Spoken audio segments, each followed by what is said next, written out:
Europe 1, 8h13. Europe 1 matin. Bruce Toussaint.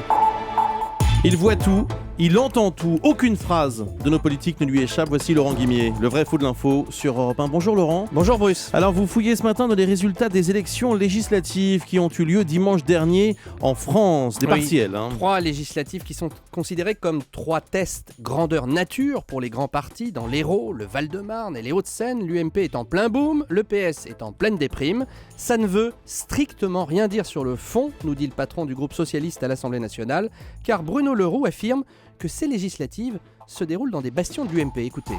Les 3 législatives partielles dont vous parlez, il faut quand même rappeler auparavant que ces 3 circonscriptions ancrées à droite, qui ont donné des majorités à Nicolas Sarkozy.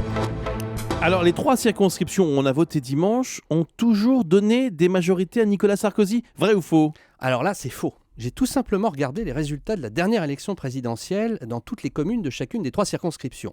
6e circonscription de l'Hérault. Alors que François Hollande l'emportait sur l'ensemble de la France, Sarkozy arrive en tête avec 53%. Donc là, c'est bon. Ouais. Première circonscription du Val-de-Marne, Sarkozy également en tête avec plus de 52% au deuxième tour. Donc là aussi, c'est vrai, on est dans 2 places fortes de la droite républicaine et du Front National pour l'une d'elles. Alors dans la 3e circonscription, dans les Hauts-de-Seine, si cher à Nicolas Sarkozy.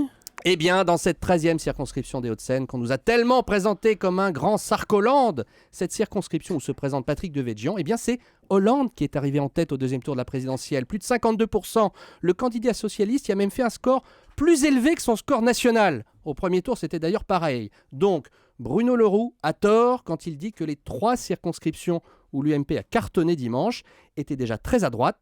Ça n'est vrai que dans 2 cas sur 3. Oui, enfin on peut pas dire que les Hauts-de-Seine soient un bastion de la gauche. C'est quand même le département historiquement de Charles Pasqua, de Nicolas Sarkozy. Mais pas partout. Un dernier chiffre, présidentielle 2007, duel Sarkozy-Royal. Dans cette circonscription où se présente Devedjian, Sarkozy avait fait un score assez moyen, moins bon que son score national. Bref, si l'UMP l'emporte dimanche dans les 3 circonscriptions, ce sera pas non plus au terme d'une promenade de santé, comme le prétend Monsieur Le Roux. Merci beaucoup Laurent Guimier.